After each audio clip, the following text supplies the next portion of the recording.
Hey, I've been working my biggest video yet, and it's coming out in just 2 days. How do you think it's turned out? Damn it, I got delayed, don't I? Video games take a pretty long time to get developed. If you feel like you haven't accomplished anything recently, always remember that Sonic Team took 4 years to develop Forces. A lot of these games are pushing the boundaries of what we consider games at all. Whether it's deep stories, massive open worlds, innovative gameplay mechanics, or Ubisoft smoking a crack pipe, there's one thing that's almost inevitable with some games. Delays. Delays can range anywhere from, oh, Sonic Mania on PC is releasing a couple weeks later than consoles, to, holy shit, this has been in development for 15 years now. Now, there's 3 general groups like to put game delays in. First up is the shorties, just delaying by a month or two to catch a couple things or just to help it do better in the market. An example of that is Donkey Kong Country Tropical Freeze. It was supposed to come out around November 2013, it was pushed to December, then it was pushed again to February. It was already done, and Nintendo decided it would help out fill their schedule more. Like they had Pikmin 3, Mario 3D World, Mario Luigi Dream Team, Link Between Worlds, and the Wind Waker HD all releasing around that 3-month period, so giving Tropical Freeze some time just made sense. I guess Final Fantasy 15 also fits here. It was originally dated for September 2016, but was delayed 2 months to polish it up a bit. The second group is the long boys. These are games that get delayed a ton, just not more than a decade long. As an example, Breath of the Wild was originally intended to come out in 2015. Ha! However, the team got a ton of new ideas and decided to hold off on the game until it was ready.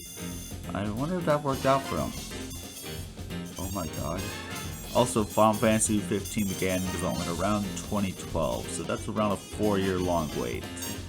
These larger games take a ton of development time, and with all these experiments going through developers' heads, stuff like this is just natural. But then we have the final group, people who don't let go. These games go through what is essentially development hell, changing drastically before release, more often than not ending up like puppet shows. Ride to Hell Retribution was supposed to be a next step for open world games, something to represent something we don't see in games that much, motorbiking culture. Instead we got a mistake.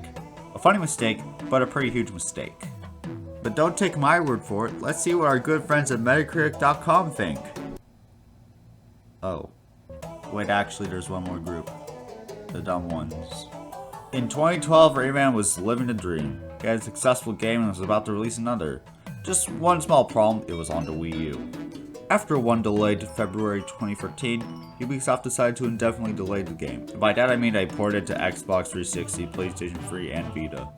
Now, that doesn't seem all that bad, but 1, Rayman is something that would probably appeal to most Nintendo fans. There are some fans on other platforms, but keeping it exclusive would have meant more people buy the Wii U, leading to fiercer competition between the 3 big platform holders, and the industry not being dead by 2021. And secondly, need I say more?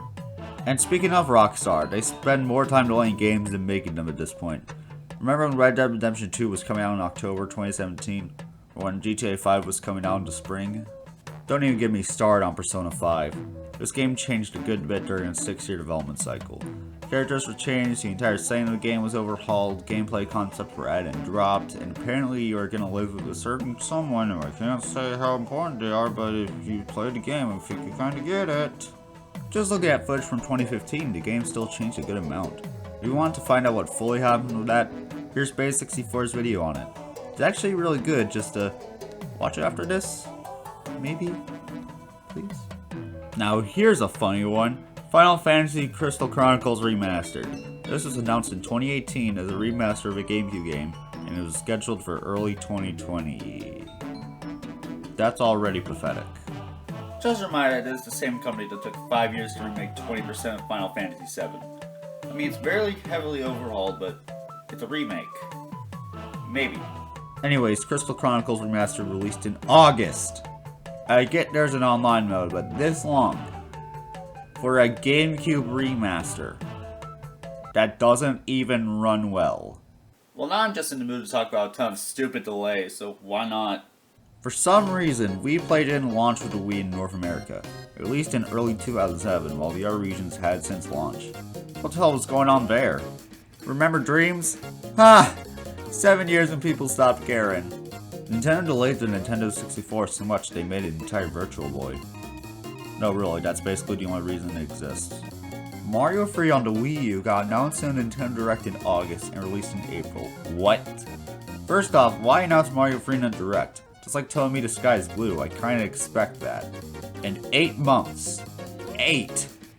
This was a 25-year-old game at the time. And I'm still waiting on Yoshi's Cookie. New Horizons got delayed to stop crunch culture. That's actually really nice. I hope Naughty Dog also does this. Damn it! Oh, remember when I said Final Fantasy 15 took 4 years to release? I lied. It took 10. This game was in development longer than most Sonic voice actors stay in the role. That is just insane. Okay, there are a lot of good reasons to delay something. Maybe it just isn't ready yet and you want to make it the best possible product. Sometimes delaying a game can be necessary. You would rather be wrong about when you predict a game will come out than make a bad game, right? However, there is one evil force that sometimes makes delaying games an utter nightmare. Twitter. Seriously, why is everyone so annoyed when it comes to game delays? Yes, they are disappointing, but would you rather have a late game or a bad one? Like, are you a developer? Do you know what it's like to make Kirby's Return to Dreamland? No. No, you are not. Unless you are, but in that case, I'm pretty sure you wouldn't be complaining about delays.